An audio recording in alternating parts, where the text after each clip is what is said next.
Iya, sebenarnya kalau role saya biasanya entrepreneur, investor, content creator, itu 3 hal. Tapi kan selain itu juga as a mother, as a parents, ya kan. Tapi mungkin kalau dari saat ini sih, apa ya, semuanya masih tetap dijalankan sesuai dengan porsinya. Dalam arti masih tetap as a entrepreneur, kita juga masih tetap mengembangkan bisnis-bisnis baru, mempivot beberapa bisnis-bisnis yang mungkin sebelumnya kita kan 100% offline, cuma gara-gara pandemi kan kita harus beranjak ke arah online dan digital juga. Betul. Terus as a content creator juga kita masih terus memproduce konten-konten positif juga. Jadi masih tetap, ya bersyukur sih masih tetap bisa produktif.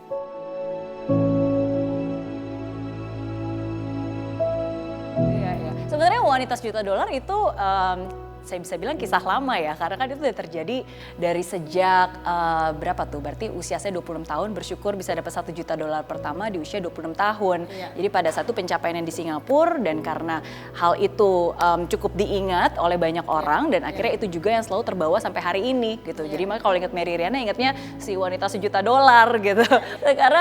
Sekarang mungkin lebih jutaan impact untuk Indonesia lah, itu yang menjadi my life purpose. Of course kalau dibilang waktu kecil cita-citanya apa, nggak pernah kepikiran jadi pengusaha. Cita-citanya jadi insinyur elektro sebenarnya. Terinspirasi sama papa waktu itu kan, insinyur elektro.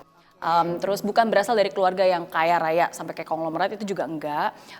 Dulu papa kerja sama orang, kerja di perusahaan internasional, dan penghasilan kita cukup, maksudnya ya cukup lah ya, keluarga sederhana gitu. Cuma yang terjadi ketika papa memutuskan untuk bekerja di pekerjaannya, berhenti dari pekerjaannya dan menjadi entrepreneur waktu itu, nah justru disitulah ketika beranjak ke bisnis, disitulah kami dari keluarga merasakan penurunan dari segi finansial.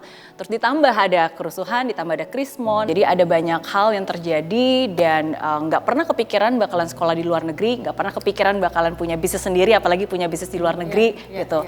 Ya tapi disitulah satu hal yang saya percaya dari hidup, ya kadang kita nggak tahu apa yang akan hidup berikan kepada kita kan. Yang awalnya terlihat seperti sebuah musibah gitu, tapi ternyata ya itu caranya dia gitu untuk bisa membawa kita ke satu tempat yang berbeda gitu, yang menjadi jalan hidup kita. Nah jadi titik baliknya itu ketika saya usia masih 18 tahun, baru lulus SMA, ada kerusuhan, ada krismon, ya terpaksa akhirnya saya merantau ke Singapura sendiri. Karena kan nggak ada perencanaan, tapi karena kebetulan ada kesempatan dan ternyata dari nilai saya cukup baik, jadi saya melanjutkan kuliah saya di Singapura gitu. Nah tapi karena nggak pernah dipersiapkan dan orang tua juga bukan dari keluarga yang memang punya dana untuk bisa kirim keluar negeri, malah lagi down gitu kan. Nah jadi akhirnya udah harus hutang, mengambil pinjaman, hutang dengan pemerintah Singapura gitu. Dan akhirnya udah singkat cerita saya merantau di sana, hidup dengan keterbatasan, dan ya disitulah saya memulai perjalanan mimpi $1 juta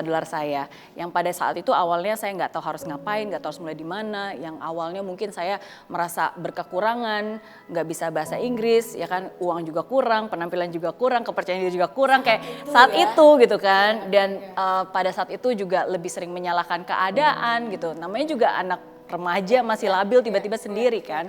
Nah tapi disitulah ya saya merasa Tuhan masih menolong saya, mengingatkan saya akan arti hidup yang sesungguhnya, bahwa saya mampu, saya bisa.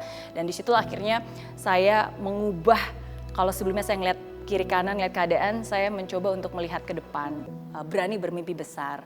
Saya percaya bahwa masa depan saya jauh lebih baik daripada keadaan saya percaya bahwa nasib saya bisa saya rubah gitu, saya percaya bahwa sekarang saya bukan siapa-siapa, tapi Tuhan pasti menciptakan saya bukan sampah kan, pasti ada sesuatu yang bisa saya maksimalkan gitu.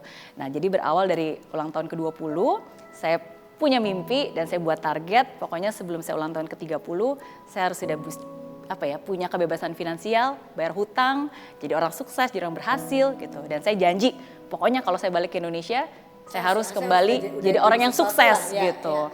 Ya udah berawal dari mimpi itulah, tapi ternyata mimpi itulah yang menyelamatkan hidup saya, mimpi itulah yang memberikan saya kekuatan, mimpi itulah yang memberikan saya harapan, dan mimpi itulah yang akhirnya sungguh-sungguh bisa menjadi kenyataan dalam hidup saya, gitu.